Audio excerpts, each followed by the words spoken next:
Genesis 37. And finishing up is our study in Genesis. And it brings us to the last of the four people. Really, Genesis can be divided into four events and four people. The four events are creation, the fall of man, you have the flood, and then the Tower of Babel, or the spreading of the nations. And then right after that, it goes into four people. And it ends the book. You have Abraham, his son Isaac, his son Jacob, and then what we're going to start out today is Joseph. Ended last week looking at Jacob. Of course, Jacob's name was changed to Israel, and Jacob's 12 sons became the leaders of the 12 tribes of Israel. And even now, Brother Dave, you want to put that verse from Revelation? This is kind of interesting. And I heard the number of them which were sealed, and they were sealed in 144,000 of all the tribes of the children of Israel. In the end times, you're going to have 144,000. Some of you may have heard that number before. But basically, it's 12,000 from each tribe. And the Lord will seal them, and they'll be used, I believe, to spread the gospel throughout the world during that time. And I don't know how God's going to make that all work. I don't know how he's going to have 12,000 from every tribe, but we serve a great God, and we don't need to know why, but God tells us that's what it'll be. But Jacob was used by God greatly. And, of course, you have the tribes after the kingdom split. You have the northern tribes and the southern tribes. But that brings us into his son Joseph. And there's just real quickly, I wanted to finish last week's lesson with Amos chapter 5. I want to read these 3 verses, and then we'll go right into the story of Joseph. The Bible says, "For thus saith the Lord in the house of Israel, Seek ye me, and ye shall live. Seek not Bethel, nor enter into Gilgal, and pass not to Beersheba, for Gilgal shall surely go into captivity. Bethel shall come to naught. Seek the Lord, and ye shall live, lest he break out like fire in the house of Joseph, and devour it. There be none to quench it in Bethel." We ended last week. I didn't get to show this passage, but I felt like it was very vital in our study of Bethel. Of course, Bethel was where Jacob met God. It was a very important place. And God tells him there in Amos, he says, don't seek Bethel. You're not connected to Bethel, you're connected to a person. He says, seek the Lord and live. Amen. And then it transitions there. He says, lest ye break out like fire in the house of Joseph. And so Jacob, one of his wives, Rachel, the one that he really loved Rachel. We saw that. Rachel had 2 children, Joseph and Benjamin. And Rachel died giving birth to Benjamin, the youngest son. So Joseph just had a special place in Jacob's heart, and that brings us to Genesis 37, where we are this morning. Genesis 37 and verse number 1. The Bible says, "And Jacob dwelt in the land wherein his father was a stranger, in the land of Canaan. These are the generations of Jacob. Joseph, being 17 years old, was feeding the flock with his brethren. The lad was with the sons of Bilhah, and with the sons of Zilpah, his father's wives, and Joseph brought unto his father their evil report." I don't know what the evil report was, but they were not doing right. They were doing wrong, and Joseph goes and tells Jacob. Verse 3. "Now Israel loved Joseph more than all his children, because he was a son of his old age, and he made him a coat of many colors." Now, I believe this coat was a valuable coat. Back then, and in that time, dyes were very expensive, very hard to get. I think this was not just went to the store and bought a coat. I think this took him time, it took him money, it took him effort. It was a very special coat. I think it was a coat that Joseph didn't wear and just kind of throw to the side. I think he valued this coat. But for Joseph and for his brothers, there was a sign of Jacob's love, and a love that was more, Bible says he loved him more than his other sons. And by the way, wise is the parent that would not have favorites. Wise is the parent that would make all of their children feel like a favorite. You know, I'm from a family of 13 kids. The greatness of my mom and dad, one of their things is we all felt like we were the favorite. And I like what my wife does with our children. She'll say, "Oh, you're my favorite Ethan in the world," or "You're my favorite," and use that. But it's a wise parent that would not have favorites. And if you know of a situation where that's not the case, it cause great wounds down the road. And here we see the beginning of that. His brethren saw their father loved him more than all his brethren. Verse 4. "They hated him and could not speak peaceably unto him." You would notice the progression in verse 4. It says they hated him and could not speak peaceably unto him. Verse 5. Joseph dreamed a dream. He told his brethren, notice this, and they hated him yet the more. So they hated him yet the more. They could not speak peaceably unto him. I believe this is the beginning of forming the life, the character in the life of Joseph. We're going to spend a few weeks on his life, but I believe Joseph's life was not, he got into a bad situation, and then that is when he got that inner man strength, that resolve. I believe the situations in Joseph's life just revealed who he was. Amen. His character was formed during these years. We don't know much about him before his time of being 17 years old. I don't know how old he was when he saw his dad meet Esau, and the fear in certainly that his dad faced, seeing that and seeing Esau forgive his brother. But here you have Joseph, 17 years old, and I believe his character had been formed. He had been hated by his family. The only one there, the loved of his dad, but kind of put him in a bad situation, in a bad spot. Let's continue reading in verse number 6. And he said unto them, hear, I pray you, this dream which I have dreamed. Behold, we were binding sheaves in the field, and lo, my sheaf arose and also stood upright. Behold, your sheaves stood round about, and made obeisance to my sheaf. And his brethren said to him, shalt thou indeed reign over us? Shalt thou indeed have dominion over us? And they hated him yet the more for his dreams and for his words.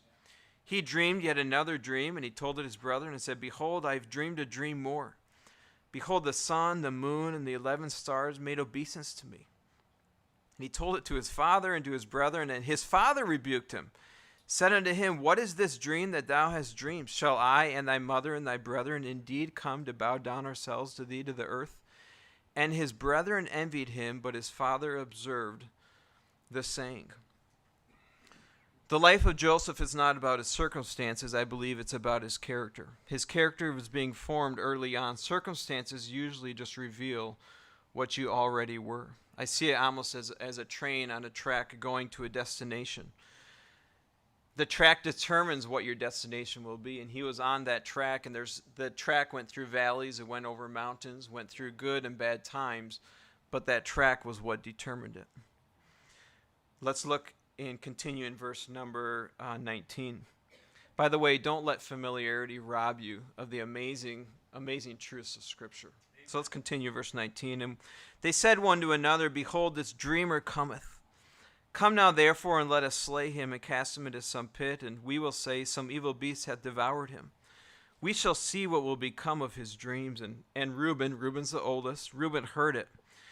He delivered them out of their hands and said, let us not kill him. And Reuben said unto them, shed no blood, but cast him into this pit that is in the wilderness. Lay no hand upon him, that he might rid him out of their hands, to deliver him to his father again. And it came to pass, when Joseph was come unto his brethren, they stripped Joseph out of his coat of many colors that was on him.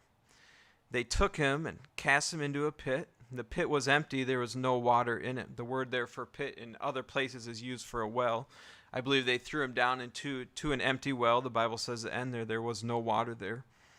They sat down to eat bread, and they lifted up their eyes and looked, and behold, a company of Ishmaelites came from Gilead with their camels, bearing spicery and balm and myrrh, going to carry it down to Egypt.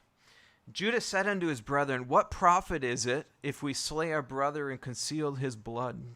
Can you just imagine for a minute their thought? This is their brother. Yeah. Right. Again, the familiarity of our story, I think, robs us of some of the truth. But this is, if you imagine you with your brothers there, they hate you so much, and you don't really do anything. It's just you don't choose your mom or your dad, and your father shows his favoritism to you, gives you this special code, and your brothers just hate you and hate you and hate you. God gives you a dream. You tell the dream, and they hate you yet the more. They envy you. Your father rebukes you. Your father sends you to go check on your family, and they take you and cast you into this pit. And then you probably hear them talking, oh, let's not kill him. Instead, wow. It's a pretty rough situation for a 17-year-old to be. Not an adult. And by the way, they were all older than him, all these brothers here. It's a group of 11 other men or 10 other men there, 10 older men, if you will, ganging up on this 17-year-old. He's there in the pit. Verse 28, there passed by Midianite merchantmen and They drew and lifted up Joseph out of the pit and sold Joseph to the Ishmaelites for 20 pieces of silver. If there's 10 brothers, that's 2 pieces of silver each. Decades later, 20, maybe 30 years later, when they see Joseph again, they say, boy, maybe God is now paying us back for what we did. The guilt that they had lived with for decades, for 2 pieces of silver. 2 pieces of silver, and yet they lived with all of this guilt. It's not worth it. It's not worth it. And boy, they made decisions out of hatred and envy, and they paid the price for that. What they thought they were getting in return, it was not worth 2 pieces of silver. Verse 29, and Reuben returned unto the pit, and behold, Joseph was not in the pit. He rent his clothes and returned unto his brethren and said, the child is not, and whither shall I go? They took Joseph's coat, notice this, and killed a kid of the goats and dipped the coat in the blood. And they sent the coat of many colors, and they brought it to their father and said, this have we found. Know now whether it be thy son's coat or no. And he knew it and said, it is my son's coat. An evil beast hath devoured him. Joseph is without doubt rent in pieces. They take this lamb, this kid of the goats, and they kill this and take the blood of that and smear it all over this coat. This coat that to their brothers represented favoritism by their dad. This coat that to their brothers represented, here Joseph brought an evil report, and probably their dad punished them for that. But for Jacob, this coat represented, this is the lady that I loved. This coat represented, this is the son that I loved. Yeah. Great love. And yet they bring this coat, and there he is holding this coat with blood on it, and what other conclusion could you come to? This week I took the kids over to Michigan City, and there's a pier with a lighthouse there, and we walked out on the rocks and past the lighthouse, and there's a man fishing on the other side there of the pier. So we're walking amongst the rocks, and Levi said, Dad, come over here. And he kind of goes like that, like this, got this secret. Okay, what's going on? Dad, you have to see this. And he kind of like looks over at the guy fishing there. And so he looks down, and one of the rocks looked like red, looked to me like dried blood. And he's like, Dad, do you think that's a person's blood? I said, no, Levi, I don't think so. I think just some color. I didn't even know it was blood. I think just coloring on the rock. I said, no, Dad, look, it's fresh. And he kind of like looks over at the guy, fishing. So I looked down. I walked over then to where the rock, and sure it was fresh blood on the rock. And Levi, I don't think it's a person's blood, And I look over, and the man had caught 2 fish. They were there hanging on the string there, and he then heard it, and so he came over. Oh no, buddy, he said, I was cleaning the fish over there, and the blood from the fish. I was able to make a deduction based off of there's the blood there. I see the fish. Here's Joseph holding that coat, or Jacob holding that coat. And you probably would have came to the same conclusion as he did. And what the coat represented, and I'm going to read through the rest of the passage, but I want to talk about this coat. Verse 33 again, he knew it and said, it's my son's coat. An evil beast hath devoured him. Joseph is without doubt rent in pieces. And Jacob rent his clothes and put sackcloth upon his loins and mourned for his son many days. And all his sons and all his daughters rose up to comfort him, but he refused to be comforted. He said, I'll go down into the grave unto my son mourning. Thus his father wept for him. And the Midianites sold him into Egypt unto Potiphar, an officer of Pharaoh's and captain of the guard. This coat represents hurt and pain. Everyone in life is handed a coat. A coat that for some, it's a coat that represents good memories. For some, it's a coat that represents awful and in some cases, maybe even sin. This coat, though, represents to us deep hurt, deep pain, even so much where Jacob said he refused to be comforted. I think of the poem Brother Hiles wrote called God's Embroidery.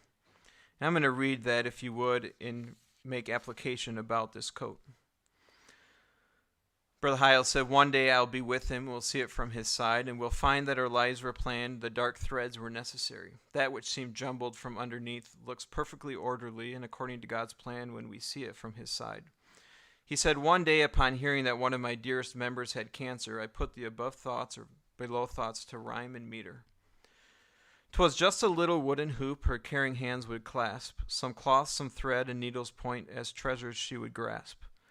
What are you doing, mother dear? My straying voice would cry. Embroidering, she answered clear, with mothering reply. I must confess 'tis quite a mess. O erring mother mine, why waste your day to idle play with balls of tangled twine? Why, mother, are the darkened strands so mingled with the bright? You hold some black threads in your hand, why can't they all be light? My son, soothed mother's smiling voice, your view is from below. When I am through, I'll beckon you, and then you too can know. You cannot see from 'neath my knee what I can see from here, so play away, my restless child. I will lift you near. When mom was done, she cooed my son, come sit upon my knee. Come quickly crawl upon my shawl, it's time for you to see. I soon found rest upon her breast to see from mama's side, to my delight a sunset bright, a view I'd been denied. What wasn't known to you, mine own, is that another's hand had drawn for me to plainly see a predetermined plan. The course I took, I ne'er forsook a wiser one's design. He'd placed a plan within my hand that was not really mine. Bright threads alone could not have shown the beauty of the rays, or must weave night with daytime light, or know a glary haze. What was to thee where thou couldst see a messy underneath, was from my eyes a sweet surprise, a lovely evening wreath. What are you doing, father dear? My aching heart doth sigh. Embroidered in my life I see some dark threads drawing nigh. 'Tis messy too from earthly view that I know here below. Don't weave my life with shadowed strife. Please send me only glow. I heard a loud yet silent voice. Look up to me, my child. Just be about my business now. I'll show you after a while. You need the night as well as light to make you hold my hand. You need the dark as well as bright to do my perfect plan. One day, twice born, I'll blow my horn and make you be as I. I'll let you come to my own home where you will never die. 'Tis then you'll find, dear child of mine, my plan was always best. Just trust, don't worry, doubt, or fret. Come unto me and rest. So trust me now, though furrowed brow seems oft thine earthly plight. I'll hasten near to wipe your tear that falleth through the night. Just do my will and love me till my face is in your sight. Then you will see 'twas best for thee, your father's plan was right. This coat, I believe, had many different threads in it. Light threads and dark threads. And as this bloodied coat is handed to Jacob, so too in our lives we are handed a bloody coat. This here is this is a blanket borrowed from my mother-in-law, and the other side is beautiful, but you don't get it without some dark threads. You don't get the beauty of it without some challenges and trials. And of course, she lost her husband. My wife's dad passed away last year, and this is a picture. She got Mother of the Year from one of the banquets that our church put on, and they gave her this blanket, and it has all the family tree and everything like that. As I thought of that, though, even she was handed a bloody coat. And I think about your bloody coat, and I won't go into details, but probably there's something that comes into your mind. And a few points that I want to make about this is when we are handed a bloody coat, number one is this. Things are not always what they appear to be. Circumstances can be misleading, and we should be careful about jumping to conclusions. That's number one. Sometimes something comes into our life, and immediately we jump to this conclusion. And sometimes it's trying to figure out why or something like that, but here, Jacob jumped to a conclusion, and you know what? For 20, 30 years, God let him believe that God did not reveal to Jacob anything about the answer to this. Yeah. And for him, he thought 20, 30 years, decades, my son is dead. I don't know for sure. My guess is Jacob didn't throw the coat away. My guess is Jacob kept that coat there as a reminder and a remembrance. But when we're handed that bloody coat, I think it's important just to stop, ask God for wisdom, and not jump to conclusions, because things are not always what they appear to be. Number two, when we're handed a bloody coat, I believe we should trust God beyond appearances. God is always active even when we cannot see his working. You see, we know the rest of the chapter. It's interesting, 1/4 of the book of Genesis is about the life of Joseph. We know everything that he went through, the pit, and he goes to the palace, and then he goes down to prison, and then he's promoted. And God took him through all of those things.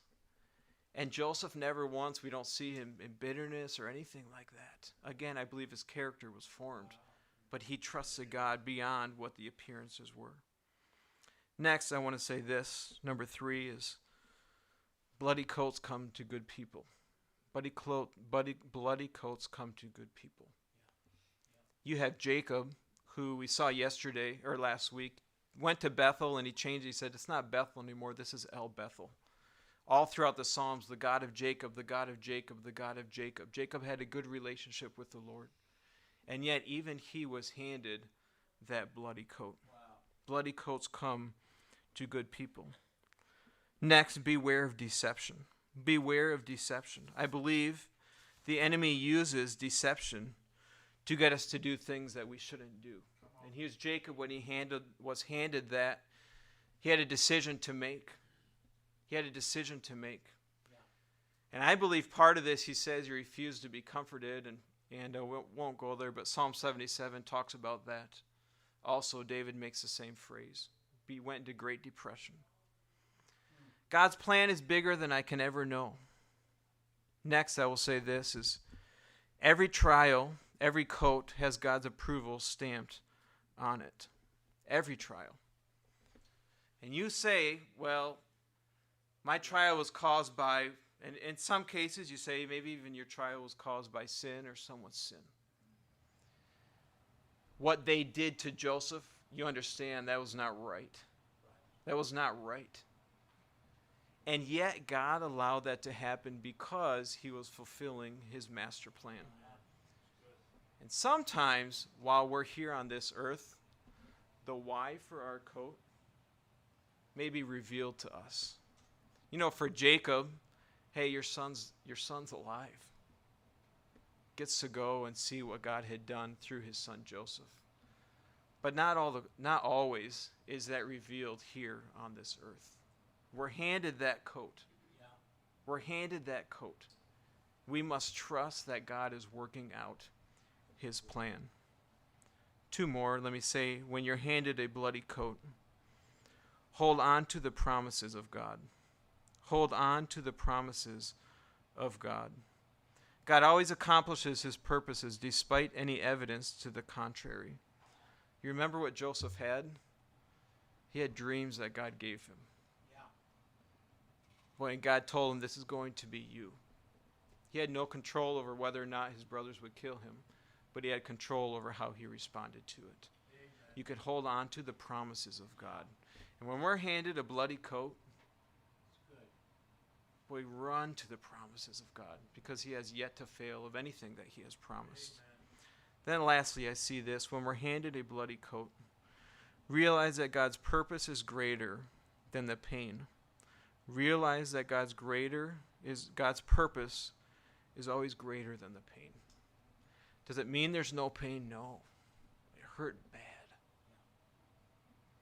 Hey, Jacob, we want to No. I don't want to be comforted. I want to mourn. I want to cry. I want to grieve. His soul refused to be comforted. And throughout our life, we're going to be handed a bloody coat. Hurt, pain, suffering. Rembrandt painted a picture of them handing him his coat, and he captures the essence of Jacob receiving this coat. And you put yourself in those shoes. The son that you loved, the son that was righteous, the son that did right. This is the one that maybe God's covenant will be fulfilled in his mind, maybe through this son Joseph. It was through Judah. But this is God's hand seems to be on him. It's not how it was supposed to be. He's handed this coat. This was going to be, couldn't have been one of my other sons, but Joseph. God's plan and God's purpose is always greater than the pain from our coat. Is it easy? No, it's not. It's not. Well, maybe I've not been handed a bloody coat in life. You will. And in many cases, more than one. But extreme hurt, extreme pain, extreme suffering. We're going to study the life of Joseph. Again, I believe his life is not about a coat. His life is about his character. His character that was formed. He faced hatred. He faced mistreatment by the people that were supposed to be his protectors, by the people that were supposed to love him. Yeah. And here's Jacob, as we end his life, he's handed this coat. What does he do? His soul refused to be comforted. And I'll just say this. Joseph, at the end of his life, we'll study at the end, but he said this to his brothers. He said, you meant this for evil. You meant this for evil. God meant it for good. And you look at this and you say, how can this possibly be good? There's no way. How can this possibly be good? And yet Joseph, through all those times, we'll look at it later, how could he go through that? But through the pit, through prison, wrongfully accused, looking at his brothers, the ones that were going to kill him, that threw him into the pit, being able to face them, and to make that statement, you meant this for evil, but God meant it for good. The character of a Joseph. Wow. Boy, I think in my life, we're handed a bloody coat. We're handed a bloody coat. What's our response? What's our response? Let's pray. Lord, thank you for today, and kind of a heavy application, Lord. Believe everyone here, if not already, will be handed a bloody coat in their life. A coat that represents pain, suffering, deep hurt. Sometimes, Lord, it's hurt that you bring into our life. Sometimes hurt caused by other people, in this case, Lord, a family member that was very close to them. Lord, I pray you'd help us to understand, to realize, to trust in you. Lord, even though we may not see the bigger picture, to realize you are working out your plan. Your plan is greater than anything we could ever imagine. Lord, I pray for those that even now, Lord, maybe they're figuring out how to deal with their coat. I pray that you'd help them. Pray that you'd work in their life. Help each of us to trust in you, to run to your word, and to hold on to your